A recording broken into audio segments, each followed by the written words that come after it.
رسول اللہ صلی اللہ علیہ وسلم نے فرمایا، ہر شخص صبح کو اٹھتا ہے تو اپنے نفس کا سودا کرتا ہے، یا تو اسے آزاد کراتا ہے یا اسے ہلاک کر دیتا ہے.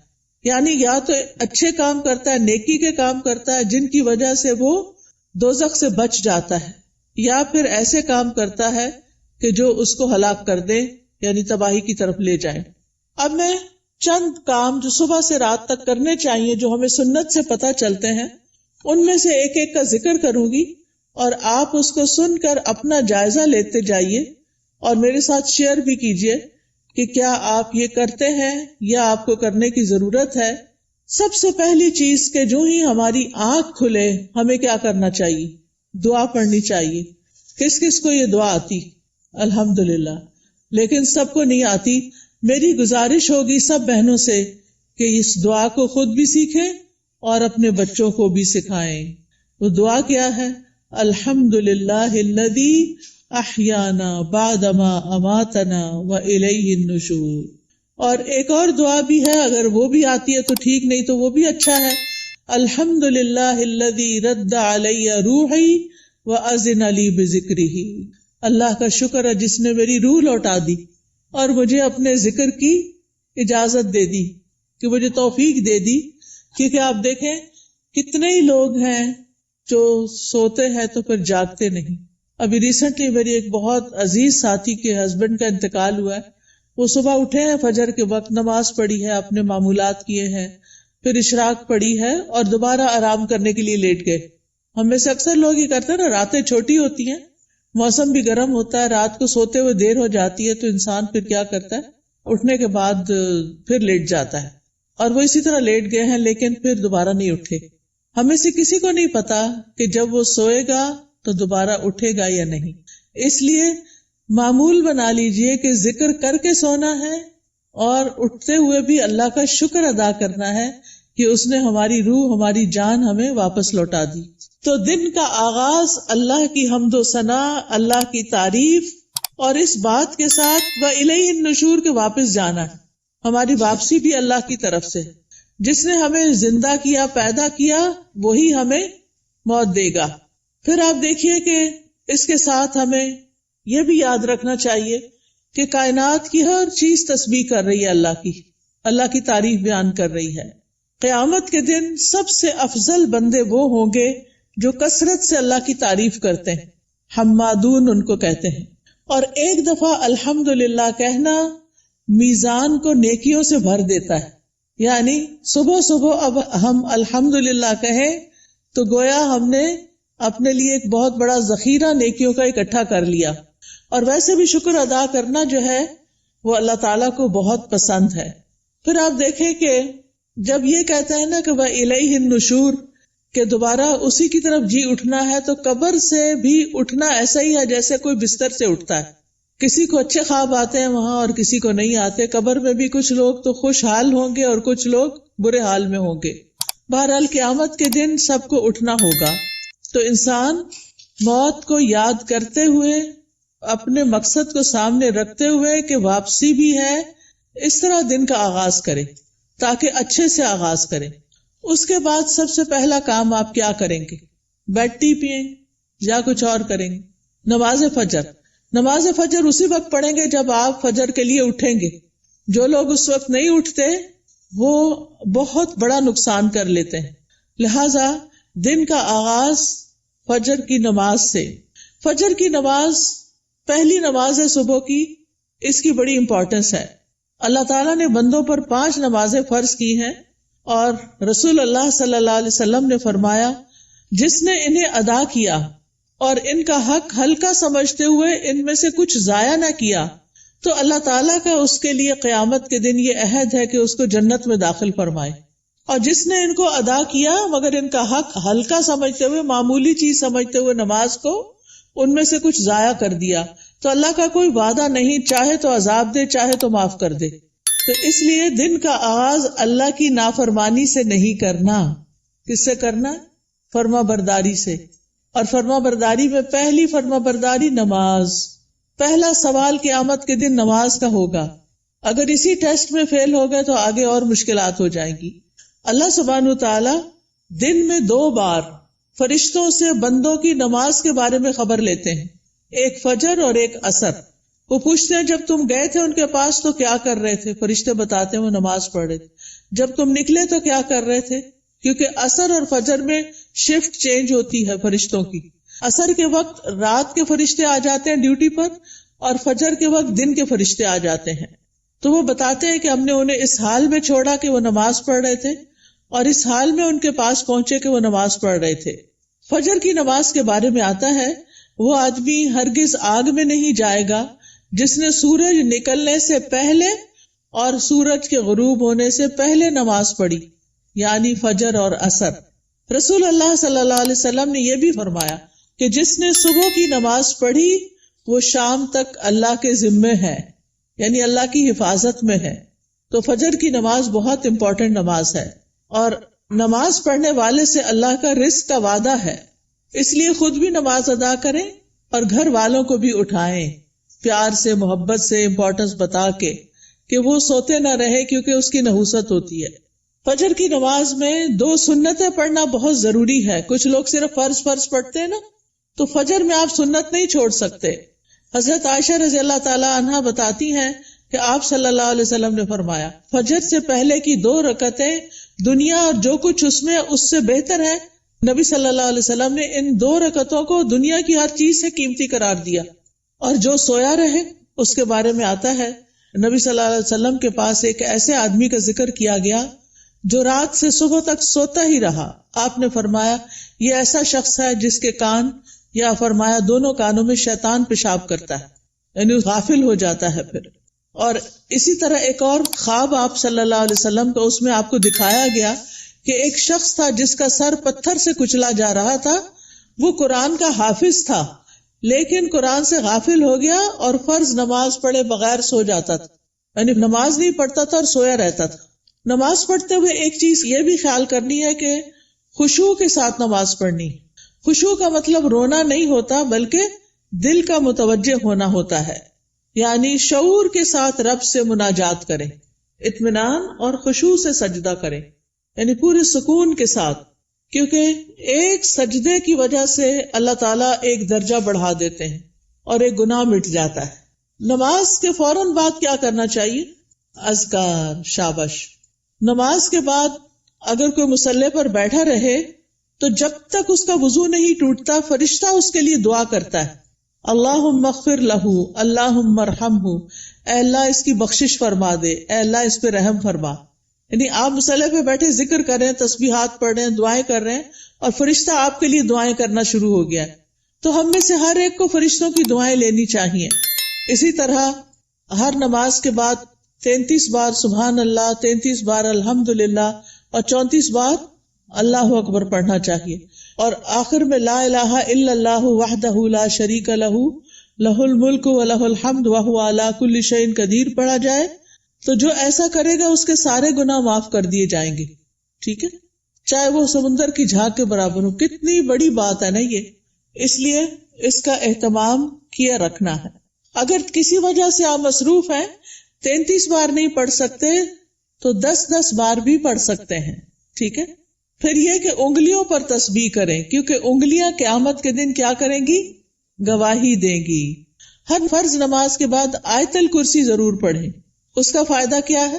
جی، ایسے شخص کو موت کے علاوہ کوئی چیز جنت میں لے جانے سے نہیں روک سکتی۔ اتنا بڑا اجر و ثواب۔ میں یہ ساری باتیں اس لیے کر رہی ہوں کہ آپ اپنا جائزہ لیں۔ اگر کوئی چیز چھوٹ گئی ہے، بھول گئی ہے، پتہ ہے لیکن کرتے نہیں، تو کرنا شروع کر دیں۔ وہ دن جس میں یہ باتیں کریں گے آپ، اس کی نسبت بہت زیادہ اجر و ثواب والا ہوگا جس میں آپ یہ نہیں کریں گے۔ دنیا کے کام کبھی ختم نہیں ہو سکتے، لیکن ہمیں کیا کرنا چاہیے؟ اپنے اذکار، اپنی عبادات کو بھولنا نہیں۔ اسی طرح ہم میں سے اکثر لوگ کہتے ہیں مجھے نظر لگ گئی، وہ فلانے نے جادو کر دیا، وہ گھر میں یہ شر ہو گیا۔ تو اس کا حل بتایا گیا ہے کہ ہر نماز کے بعد قل هو اللہ 1 دفعہ، قل اعوذ برب الفلق 1 دفعہ اور قل اعوذ برب الناس 1 دفعہ پڑھے۔ یہ نماز کے بعد پڑھنی چاہیے۔ اچھا، اب آپ دیکھیے کہ بعض لوگ بیمار ہوتے ہیں، کوئی ایسی تکلیف ہوتی ہے ان کو سمجھ نہیں آتی، وہ پڑھ کے اپنے ہتھیلی پہ پھونک مار کے اپنے سر سے، منہ اور پورے جسم پر اپنا ہاتھ پھیر لیا کریں. اس سے انشاءاللہ ان کا شر بھی دور ہو جائے گا، ان کی بیماری بھی ختم ہوگی. نماز کے بعد کیا کرنا چاہیے؟ صبح شام کے اذکار، پروٹیکشن کی دعائیں. آپ میں سے کس کس کے پاس ایاک نستعین کتاب ہے؟ الحمدللہ کافی لوگوں کے پاس ہے. جس کے پاس نہیں، اگر آج آئی بھی ہے تو ضرور لے لیں. اور انگلش میں بھی ہے، اس میں ٹرانسلیٹریشن کی ہوئی ہے. اگر عربی نہیں پڑھ سکتے بچے تو ان کو انگلش میں پڑھنی آ جائے تو وہ بچوں کو ضرور ساتھ ساتھ سکھائیں. ہر ماں خود اپنے پڑھنے کے ساتھ اپنے بچوں کو بھی سکھائے. تو اگر زبانی یاد نہیں تو دیکھ کے پڑھ لیجئے. انشاءاللہ جب آپ پروٹیکشن کی دعائیں پڑھیں گے تو آپ نظر سے، حسد سے اور بہت سے شر سے بچ جائیں گے. ٹھیک ہے نا؟ ایسا نہیں کہ لوگوں کی نظر تیز ہوتی ہے، ایسا ہے کہ ہمارے اوپر پروٹیکشن وال نہیں ہوتی کیونکہ ہم اذکار نہیں کرتے. اور پھر آپ دیکھیے کہ اگر کوئی شخص آپ میں سے جیسے بزرگ خواتین جن پہ بچوں کی، چھوٹے بچوں کی ذمہ داری نہیں یا گھر کے بہت سارے کام کاج نہیں، تو وہ فجر کی نماز سے سورج طلوع ہونے تک بیٹھے رہے مصلی پر. کیونکہ رسول اللہ صلی اللہ علیہ وسلم نے فرمایا جو شخص صبح کی نماز جماعت کے ساتھ ادا کرے پھر بیٹھا اللہ کا ذکر کرتا رہے یہاں تک کہ سورج نکل آئے، پھر 2 رکعتیں پڑھے اشراق کی، یعنی اس کے لیے ایک حج اور عمرے کا ثواب ہے. کوئی معمولی اجر ہے؟ کتنا بڑا اجر کما لیتے ہیں وہ لوگ جو تھوڑا صبر سے بیٹھے رہتے ہیں فجر کے بعد اور نفل پڑھ کے اٹھتے ہیں اور 2 رکعتیں ہی پڑھنی ہوتی ہیں. تو انسان کا دل، اس کی روح، یہ سیراب ہو جاتے ہیں ان اعمال سے جو ابھی تک میں نے آپ کو بتائے. آپ کے لیے خیر و برکات کے دروازے کھل جاتے ہیں، دنیا اور آخرت میں سلامتی کا ذریعہ ہے، عظیم اجر و ثواب کا ذریعہ ہے، شر کے آنے سے پہلے، تکلیف کے آنے سے پہلے، واقع ہونے کے بعد اسے ہٹانے کا ذریعہ ہے. یہ دعائیں، یہ جو میں بتا رہی ہوں نا پروٹیکشن کی دعائیں جو ہیں، رب کے سامنے فقر اور عاجزی کا اظہار بھی ہے، اللہ تعالیٰ کی نعمتوں کا اعتراف بھی ہے. اور یہ ایسے ہی ہے جیسے کوئی دشمن سے بچنے کے لیے اپنے آگے کوئی وال کھڑی کر لے. تو انشاءاللہ اگر ساری نہیں بھی پڑھ سکتے تو معوذتین، بسم اللہ الذی لا یضر، اعوذ بکلمات اللہ التامات من شر ما خلق، اور کچھ اور مختصر دعائیں پڑھ کے اپنے اوپر بھی پڑھیں اور بچوں کو بھی پڑھنا سکھائیں. اس کے بعد کیا کریں گے یہ بتائیے؟ تلاوت کریں، چاہے تھوڑی سی کیوں نہ کریں. اور اگر میں سمجھتی ہوں بچوں کے اسکول جانے کا وقت ہوتا ہے تو اپنی تلاوت کا وقت نہیں رہتا، پھر آپ کیا کریں؟ اپنے فون پر قرآن مجید کا کچھ نہ کچھ حصہ ریگولر لگا دیں. کوئی پورے قرآن کو ڈاؤن لوڈ کر لیں، اب تو ایسی ویب سائٹس بھی ہیں، وہاں سے آپ شروع کریں، الحمد سے الناس تک پورا کریں. ہر روز تلاوت لگا دی، بچے بھی تیار ہو رہے ہیں، آپ بھی کچن میں کام کر رہی ہیں اور ساتھ ساتھ تلاوت سنیں. کیوں؟ ان الذین یتلون کتاب اللہ واقاموا الصلاۃ وانفقوا مما رزقناہم سرا وعلانیۃ یرجون تجارۃ لن تبور. بے شک جو لوگ اللہ کی کتاب کی تلاوت کرتے ہیں، اور تلاوت کا عربی میں معنی فالو کرنا بھی ہوتا ہے، سمجھ کے پڑھنا، اور انہوں نے نماز قائم کی اور جو کچھ ہم نے انہیں دیا ہے اس میں سے انہوں نے پوشیدہ اور ظاہر خرچ کیا، وہ ایسی تجارت کی امید رکھتے ہیں جو کبھی برباد نہ ہوگی. یہ لوگ اللہ کے ساتھ ایک بزنس کر رہے ہیں. یہ چیزیں یہ پڑھتے ہیں، تلاوت کرتے ہیں، قرآن پڑھتے ہیں، لوگوں پہ خرچ کرتے ہیں، تو یہ اللہ کے ہاں ایسا اجر، اتنا پروفٹ پائیں گے کہ سوچ بھی نہیں سکتے، تاکہ وہ انہیں ان کے اجر پورے پورے دے اور اپنے فضل سے انہیں زیادہ بھی دے. بے شک وہ بے حد بخشنے والا نہایت قدردان ہے. تو پیاری بہنوں، تلاوت کو نہیں چھوڑنا، چاہے ایک صفحہ ہی کیوں نہ ہو، ایک ربع ہی کیوں نہ ہو، ہاف جز کیوں نہ ہو، ایک پارہ کیوں نہ ہو. میرے ایک بہنوئی تھے، فوت ہو گئے، اللہ تعالیٰ ان پہ رحم فرمائے. وہ چاند کی پہلی تاریخ کو پہلا سپارہ پڑھتے اور آخری کو آخری سپارہ پڑھتے، اور اس طرح ہر مہینے پورا قرآن ختم کر لیتے. تو جن لوگوں کی بہت زیادہ مصروفیات نہیں، ریٹائرڈ لائف گزار رہے ہیں، ان کو کیا کرنا چاہیے؟ قرآن کی تلاوت زیادہ کرنی چاہیے، کیونکہ قرآن جو ہے یہ غموں کا علاج ہے، شفا ہے، سکون کا ذریعہ ہے، اس لیے اس کو نہیں چھوڑنا. ایک حرف پڑھنے کا کتنا اجر ہے؟ 10 گنا. ایک حرف الف پڑھیں گے تو 10 نیکیاں، لام پڑھیں گے تو 10 نیکیاں، میم پڑھیں گے تو 10 نیکیاں. کیا کوئی اور کام کرنے سے اتنا پروفٹ آپ گین کر سکتے ہیں؟ نہیں. ہاں ایک مشکل ہے، کچھ لوگوں کو پڑھنا نہیں آتا، یا ان کی تجوید ٹھیک نہیں، یا وہ ڈرتے ہیں کہ کوئی سن لے گا تو پھر کیا ہوگا. تو ایسی صورت میں ان کو اپنی تجوید ٹھیک کرنی چاہیے. اس کے لیے میں آپ کو ایک طریقہ بتاتی ہوں، اور وہ طریقہ ہے ایک ایپ ڈاؤن لوڈ کر لیں، لرن قرآن. کس کس کے پاس ہے یہ ایپ؟ 8-10 لوگوں کے پاس ہے، زیادہ نہیں ہے. آپ یہ ایپ اگر ڈاؤن لوڈ کر لیں. اچھا، قرآن پر آل کس کے پاس ہے؟ وہ بھی تھوڑے سے لوگوں کے پاس ہے. ان دونوں میں سے کوئی بھی ایپ آپ ڈاؤن لوڈ کر لیں. یہ آپ آئی فون پہ بھی کر سکتے ہیں اور اینڈرائڈ پہ بھی کر سکتے ہیں. ٹھیک ہے، اس میں آپ تجوید سیکشن پہ چلے جائیں. تجوید پہ جائیں گے تو وہاں آپ کو ایک ایک آیت کہلوائی ہوئی ملے گی.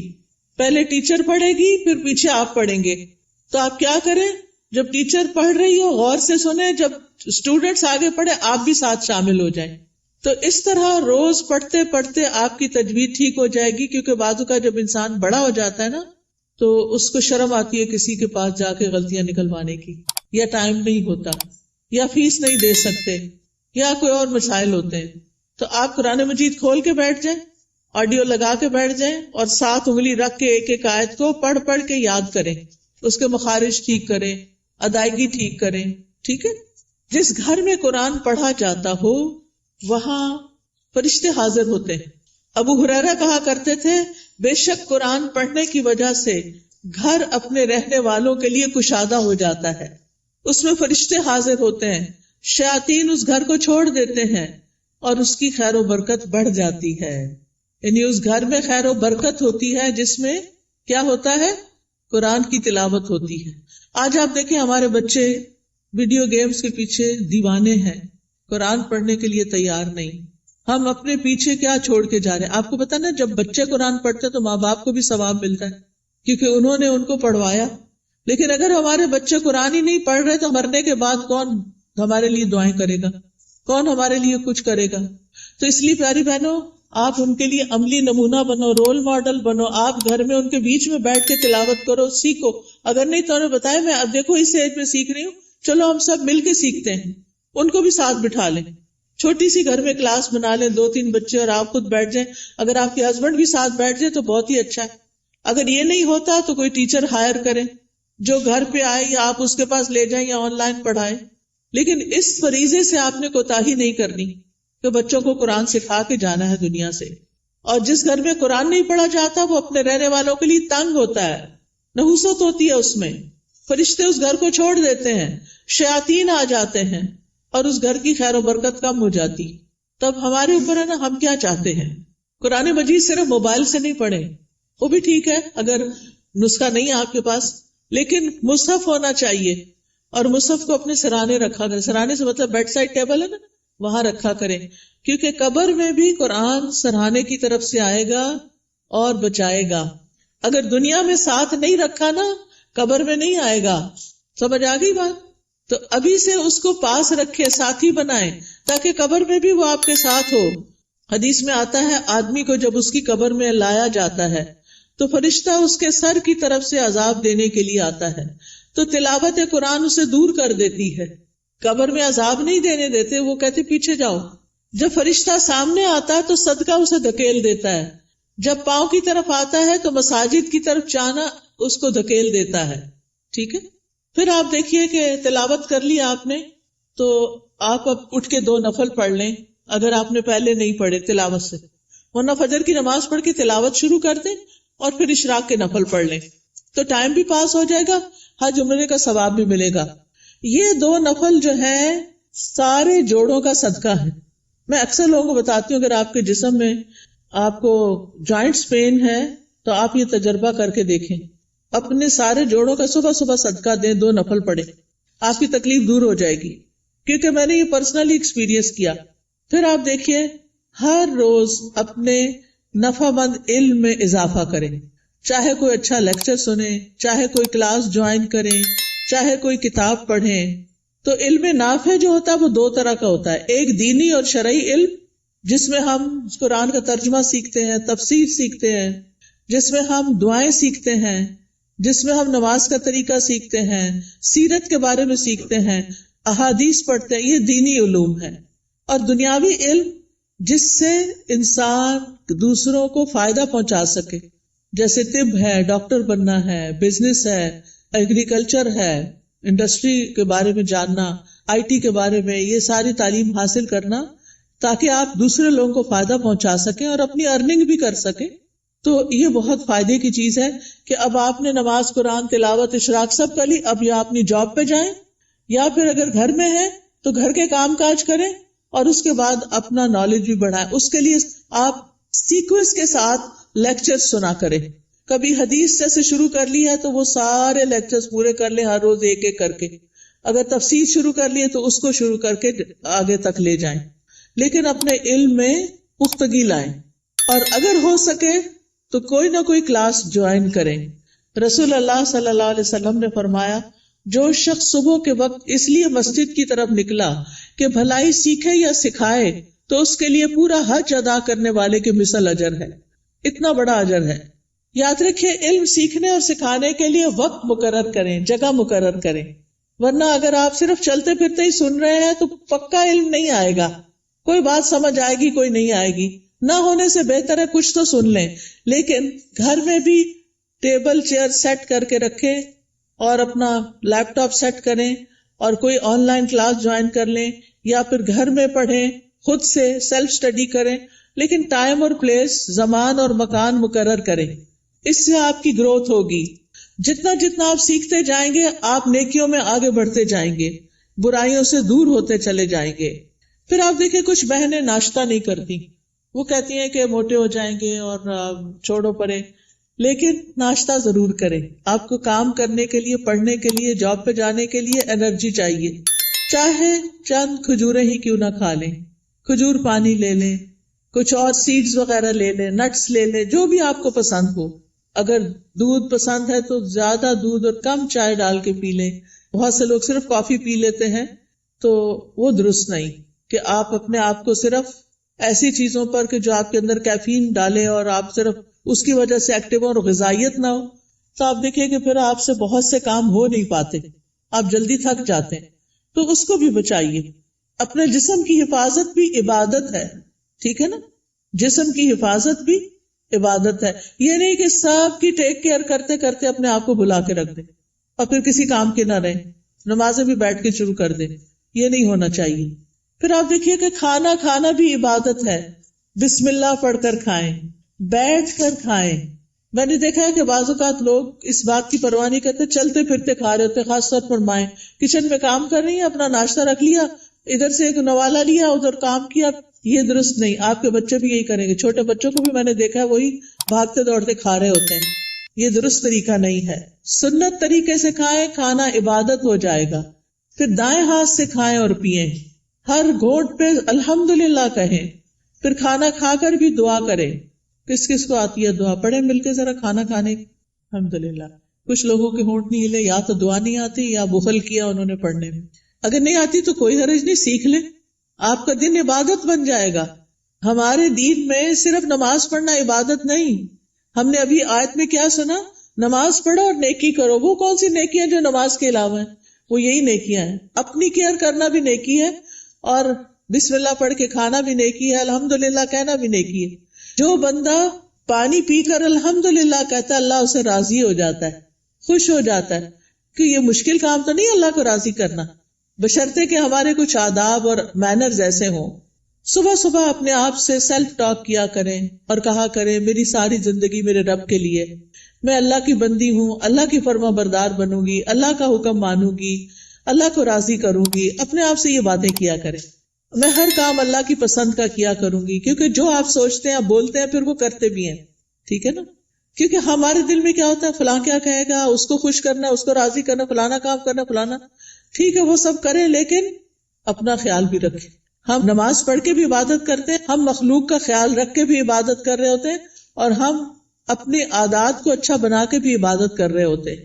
تو ہمیں اپنا ایمان بھی بڑھانا ہے اور ایمان بڑھانے والا ماحول بھی قائم کرنا ہے. اپنے گھر کا ماحول، اپنے سوشل سرکل کا ماحول ایمان بڑھانے والا.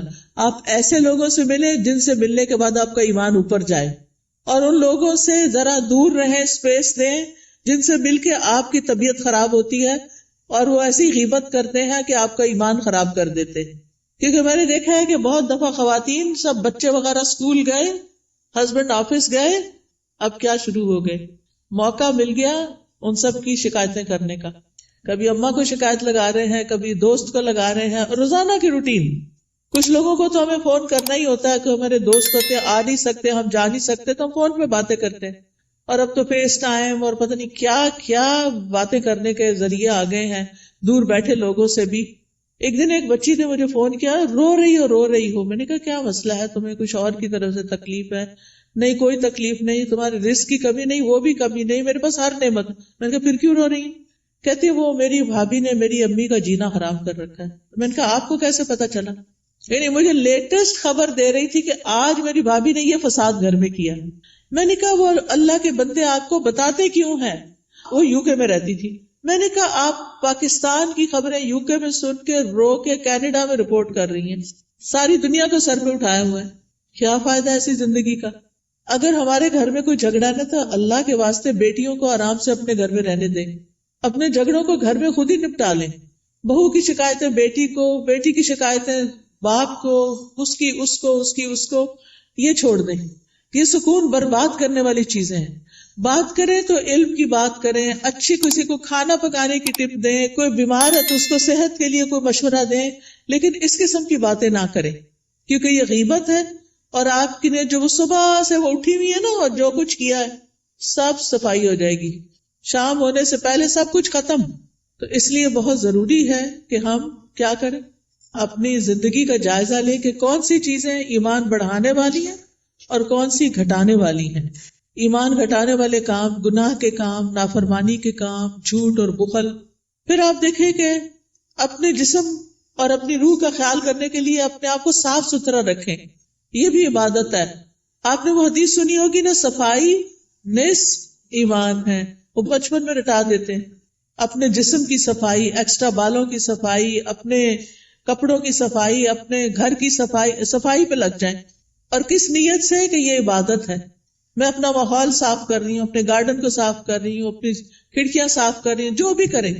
اور ایک ہی دن میں سب کچھ نہیں کریں، پھر نماز بھی نہیں پڑھی جائے گی. اپنا اسکیڈول بنا کے سیٹرڈے کو یہ کرنا، سنڈے کو یہ، منڈے کو یہ، اور کس کام میں کس کو ساتھ لگانا ہے. بچوں کو لگانا ہے، ہسبینڈ کو لگانا ہے، اپنی کسی فرینڈ کو بلا کے ساتھ لگانا ہے. وہ سارا کچھ لکھ کے رکھ لیں اور اکیلی اپنی جان پہ زیادہ بوجھ نہ ڈالے. ٹھیک ہے. پھر اپنے جسم، ناخن، بال، دانتوں، ان سب کی صفائی کا اہتمام. مسواک رب کو راضی کرنے کا ذریعہ ہے. پھر وضو کے بعد کی دعا، پھر اذان سن کے اس کی دعا.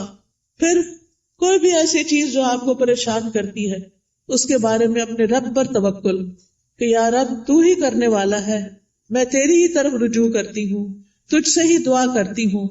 اور رب سے دل ہی دل میں باتیں کیا کریں. کسی بھی طرح کے حالات ہوں، اللہ کی رحمت سے نا امید نہ ہوں، اللہ کی رحمت سے پر امید رہیں. باہر گروسری کرنے جا رہے ہیں، کوئی بھی کام کر رہے ہیں، اس کے ساتھ اپنا غور و فکر اور ذکر جاری رکھیں. تمام دن اللہ کے ذکر سے اپنی زبان کو تر رکھیں. یعنی دنیا کے کام کرتے ہوئے جب زبان یعنی کہ خالی ہے، کچھ بھی بولنے کو نہیں، تو اللہ کا ذکر دل ہی دل میں اور زبان سے کرتے رہیں، کیونکہ اس سے آپ کے دل میں سکون رہے گا، آپ کی روح سرشار رہے گی. ایک دفعہ سبحان اللہ اور الحمدللہ کہنے سے زمین آسمان بھر جاتا ہے.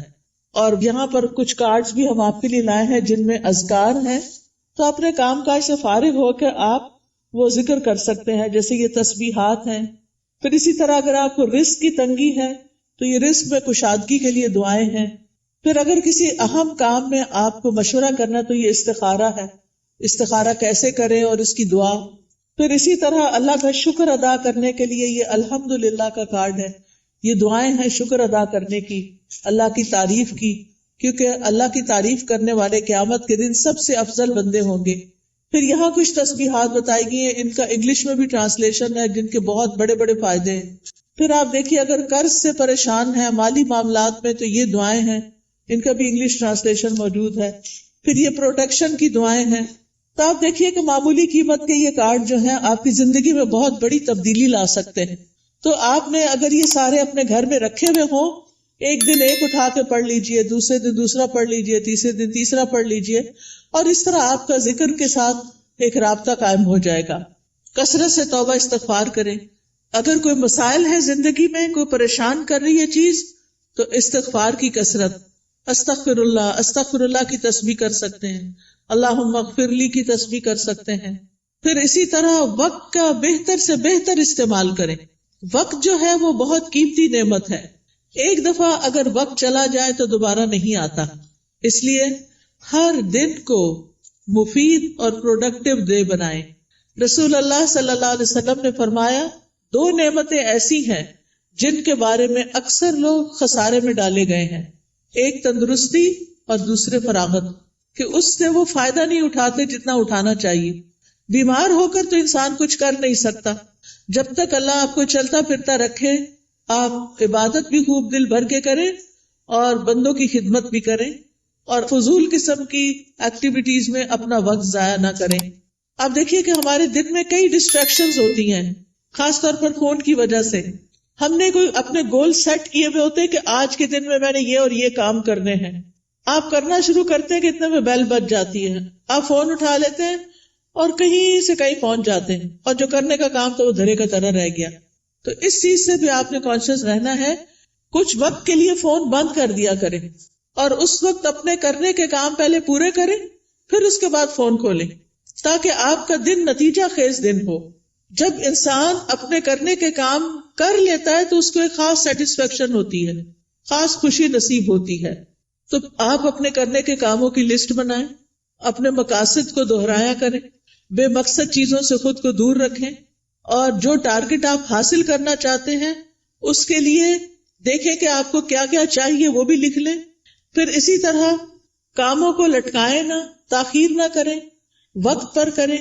روٹین بنائیں تو کام سارے ہی ہو جائیں گے، کیونکہ ہیپ ہیزرڈ کبھی کچھ کر لیا، کبھی کچھ کر لیا، کبھی کچھ کر لیا، بہت وقت ضائع ہوتا ہے. ایک کام کرتے ہوئے آپ کو یہ پتا ہونا چاہیے کہ نیکسٹ کیا کرنا ہے مجھے. یہ نہیں کہ اوہو آج میں یہ تو کرنا بھول ہی گئی، یہ تو پڑھا ہی نہیں، یہ تو کیا ہی نہیں. پھر آپ دیکھیے کہ جتنے بھی اطاعت کے کام، عبادت کے کام ہوتے ہیں، اس میں مشقت لگتی ہے، محنت لگتی ہے. اس کے لیے اپنے نفس سے جہاد کرنا پڑتا ہے، اپنے نفس کو کنٹرول کرنا پڑتا ہے، کیونکہ کامیاب بھی وہی ہوتا ہے جو نفس کا تزکیہ کر لیتا ہے. قد افلح من تزکا وذکر اسم ربہ فصلی، فلاح پا گیا جس نے پاکیزگی اختیار کی اور اپنے رب کا نام یاد کیا پھر نماز پڑھی. یہ ہے کامیاب ہونے والے. لہذا دن بھر اپنی نمازوں کی حفاظت، کیونکہ نماز قبر میں ساتھ داخل ہوگی، بچوں نے بھی نہیں داخل ہونا، مال نے بھی داخل نہیں ہونا، کسی دوست نے بھی ساتھ نہیں جانا. جس چیز نے جانا ہے اس کی فکر سب سے پہلے کرے.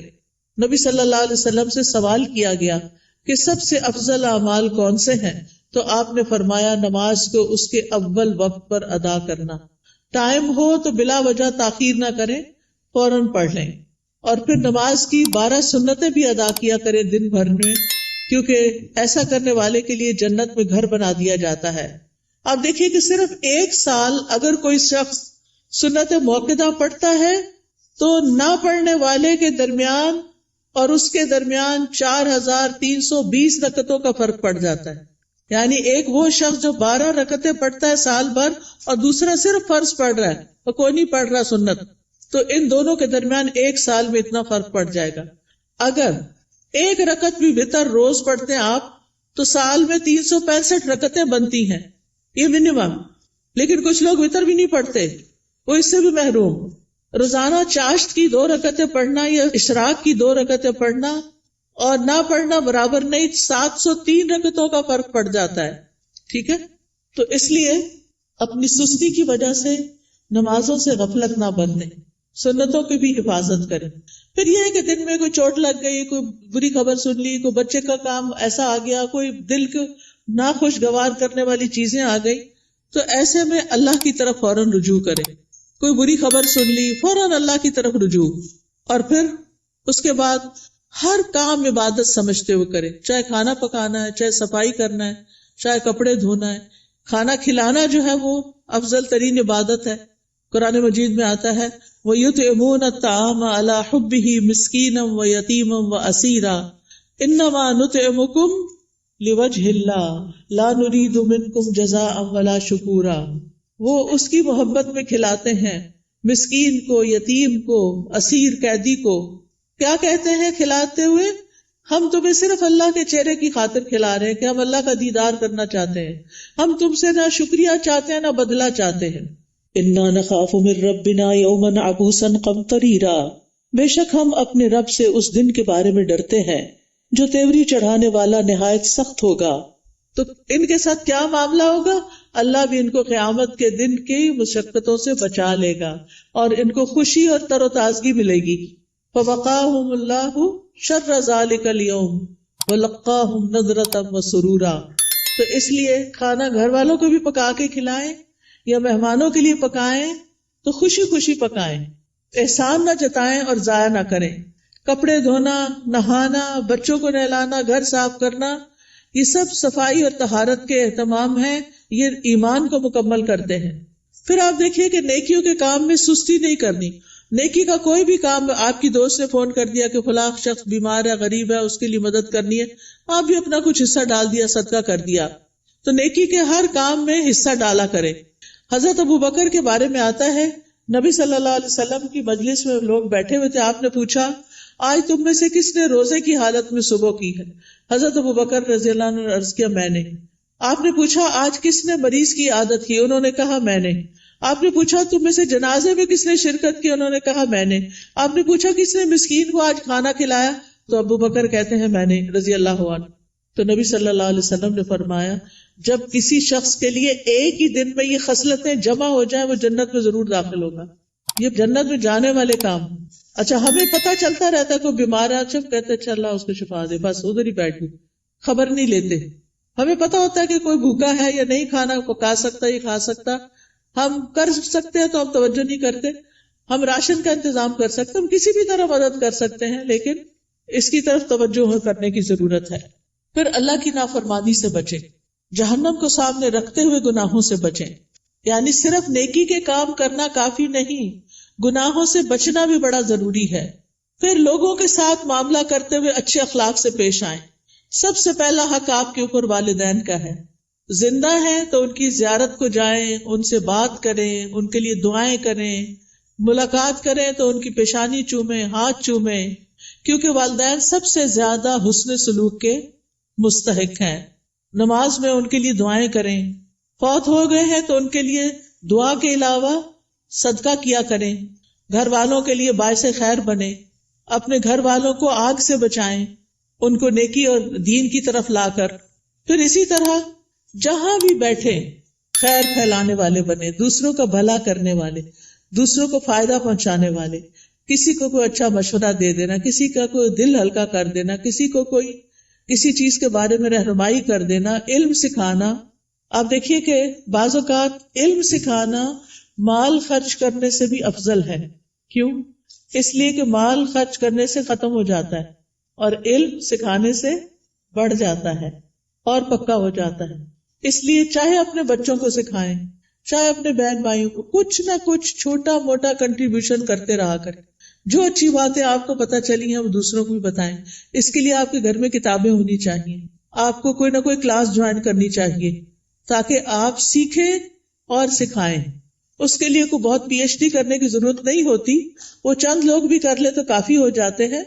باقی لوگ روز مرہ کی چھوٹی چھوٹی چیزیں اور خاص طور پر خواتین اپنے بچوں کی تربیت کرتے ہوئے ان کو آداب اور مینر اور اخلاق سکھائیں گے تو یہ بہت بڑی کنٹریبیوشن ہوگی، وہ آپ کے لیے صدقہ جاریہ بنے گی. تو لوگوں کے ساتھ اچھے اخلاق سے پیش آئیں. ابن قیم کہتے ہیں آدمی کی برکت یہ ہے کہ وہ جہاں بھی مقیم ہو خیر کی تعلیم دے، خیر پھیلائے. تو اچھے اخلاق سے بھی انسان خیر پھیلا رہا ہوتا ہے. پھر اسی طرح دور پار ریلیٹیوز کی خبر گیری کرنا، پڑوسیوں کی خبر گیری کرنا، مریضوں کی خبر گیری کرنا، ملاقات کے وقت سلام کرنا، اپنے آس پاس کے لوگوں کا ہاتھ بٹانا، ان کے ساتھ تعاون کرنا. گھر میں اگر آپ کے علاوہ اور لوگ رہتے ہیں، اگر آپ بچے اور والدین ہیں تو ان کے کاموں میں ان کا ہاتھ بٹانا، کسی رشتہ دار کو ڈرائیو کر کے ہاسپٹل تک لے جانا. یعنی چھوٹے چھوٹے کام ہیں جن میں آپ دوسروں کے لیے خیر اور بھلائی کا باعث بنے. کسی پر خرچ کرنا، اپنے عزیزوں پیاروں کو تحفے تحائف دینا، یہ سارے نیکی اور خیر کے کام ہیں جو آپ کے دن کو افضل بنا دیتے ہیں. پھر زبان کی حفاظت، یہ بڑی ضروری ہے، کیونکہ جو بات بھی ہم کرتے فرشتے لکھ لیتے ہیں. تو فضول باتیں نہیں کرنی، کیونکہ ہماری انرجی ضائع ہوتی ہے اس میں بھی. کام کی بات کرنی ہے. انسان کے اسلام کا حسن یہ ہے کہ بیکار باتوں سے کنارہ کشی کرے. نبی صلی اللہ علیہ وسلم نے فرمایا خوشخبری ہے اس کے لیے جس نے اپنی زبان پہ قابو پا لیا اور اسے اس کے گھر نے گنجائش دی اور وہ اپنے گناہ پہ رویا. یعنی اس کا گھر اس کے لیے کافی ہو گیا، اس کے لیے سہولت ہے اس میں، اور فضول باتیں نہیں کرتا. کیلو کال چھوڑ دینا چاہیے. ہی سیڈ، شی سیڈ، یہ کہا گیا، فلاں نے یہ کیا، اس نے وہ، اس سے بہت سے فساد پھیلتے ہیں. مغیرہ بن شعبہ کہتے ہیں نبی صلی اللہ علیہ وسلم نے فرمایا بے شک اللہ تعالیٰ تمہارے لیے 3 باتیں پسند نہیں کرتا. بلا وجہ کی گپ شپ، بیکار کی باتیں اللہ کو پسند نہیں. مال ضائع کرنا اور اس میں بعض اوقات ایکسٹرا ٹیشو استعمال کرنا، ٹیپ کھول کے باتوں میں لگ جانا اور پانی ضائع کرنا، بلا وجہ بتیاں جلا کے رکھنا، بیکار میں ادھر ادھر گھومنا، گاڑی کا گیس ختم کرنا. یعنی چھوٹی چھوٹی چیزوں میں بچت کرنی چاہیے. پھر اسی طرح یہ کہ کسی کو زبان سے اذیت نہیں دینی چاہیے، کثرت سے صدقہ کرنا چاہیے، فقراء مساکین کا خیال کرنا چاہیے. پھر ایک اور بات یہ کہ غصے اور ناراضگی سے بچنا چاہیے. قرآن مجید میں جنت میں جانے والوں کی جو خوبیاں بتائی گئی ہیں وہ کیا ہے؟ وَالْكَاظِمِينَ الْغَيْظَ وَالْعَافِينَ عَنِ النَّاسِ وَاللَّهُ يُحِبُّ الْمُحْسِنِينَ. وہ غصہ پی جانے والے ہوتے ہیں اور کیا کرتے ہیں؟ لوگوں کو معاف کرتے ہیں. یہ کام بڑا مشکل ہے، لوگوں کو معاف کرتے ہیں. اللہ ایسے محسنوں سے محبت کرتا ہے. اگر ہمیں پتا چلے کہ کسی کو معاف کرنے سے اللہ مجھ سے محبت کرے گا تو ہمیں کیا مشکل ہے کہ جھگڑا چھوڑ دیں. لیکن بعض اوقات ہم ایگو کا مسئلہ بنا کے جھگڑا نہیں چھوڑتے، جس کی وجہ سے ہم اللہ کی نظر میں بھی گر جاتے ہیں اور بندوں کی نظر میں بھی کوئی رسپیکٹ نہیں رہتی جھگڑا کرنے والوں کی. تو اس لیے بہت ضروری ہے کہ لوگوں کو معاف کرتے جائیں، کیونکہ وہ انسان ہے. یا تو یہ نہ کہ ہم نے کبھی کوئی غلطی نہ کی ہو، اگر ہم سے بھی غلطیاں ہوتی ہیں تو پھر دوسروں کو معاف کرنے میں کیا مشکل ہے. پھر قطع رحمی سے بچیں، رشتہ داروں سے تعلق قائم رکھیں، چاہے وہ آپ سے نہ بھی ملنا چاہے. دوسروں پر ظلم سے بچیں، کیونکہ مظلوم کی آہ فوراً اوپر پہنچتی ہے. دل کی سختی سے بچیں، برے خیالات اور بدگمانیوں سے بچیں، غیبت کرنے اور سننے سے بچیں. مشکل وقت میں اللہ سے مدد مانگیں اور صبر کریں. آج ایک بچی کا میسج آیا کہ میری امی نے میرے بارے میں ایسا اور ایسا کہا ہے، میں اس وقت سے رو رہی ہوں، بہت میری طبیعت خراب ہو گئی. تو میں نے کہا پھر صبر کس چیز کا نام؟ اگر آپ نے اس وقت اپنے آپ کو سنبھالنا نہیں اور اس کو اتنا دل پہ لے لینا ہے، آپ اسٹرانگ بنیں. ماں باپ جب کوئی تنقید کرتے ہیں نا تو وہ ہمیں سمجھانے کے لیے، ہمیں میچور کرنے کے لیے کرتے ہیں، ہمارے دشمن نہیں ہوتے. تو چیزوں کو ان کے صحیح رخ سے لیں. ماں باپ مارے بھی ڈانٹے بھی تو بھی معاف کریں، ان کی عزت میں کمی نہ آنے دیں. اور اگر پریشانی گھیر لے تو لا الہ الا اللہ کثرت سے پڑھیں. اللہ اللہ ربی لا اشرک بہ شیئا لا الہ الا انت سبحانک انی کنت من الظالمین. اور دیگر دعاؤں کو اور اذکار کو لازم کر لیں، جس کا میں نے ابھی آپ کو تعارف کرایا. تنگی کے بعد پھر آسانی کا انتظار کریں، کیونکہ ان مع العسر یسرا. ایسا نہیں کہ صرف تنگی آئے گی، آسانی بھی ساتھ آئے گی. اور اس سارے کاموں میں دن گزار کے پھر رات کا وقت آ گیا، اب سونے کی تیاری ہے. سونے سے پہلے آخری کام اللہ کا ذکر ہو. رات کو سورۃ الملک پڑھیں، کیونکہ یہ عذاب قبر سے بچانے والی ہے. اور دعائیں زبانی یاد کر لیں، نہیں تو آپ ایک ایپ ہے دعائیں اردو میں ٹائپ کریں گے یا عربی میں دعائیں تو انشاءاللہ وہ کھل جائے گی. اس میں ساری دعائیں ہم نے جمع کر دی. یا پھر سونے جاگنے کے اذکار والی ایپ جو ہے، اس سے بھی آپ رات کو سوتے وقت بیڈ پہ لیٹ کر بھی دعائیں پڑھ سکتے ہیں. لیکن آخری کلام ہمارا اللہ کا ذکر ہی ہونا چاہیے اور اسی حال میں سونا چاہیے. تو یہ ہے ایک مومن کی دن بھر کی روٹین اور دن بھر کے کرنے والے کام، جس سے انسان کے درجات بلند ہو جاتے ہیں. تو اللہ تعالیٰ سے میری دعا ہے کہ اللہ تعالیٰ ہم سب کو اس پر عمل کرنے کی توفیق عطا فرمائے. وآخر دعوانا ان الحمد للہ رب العالمین.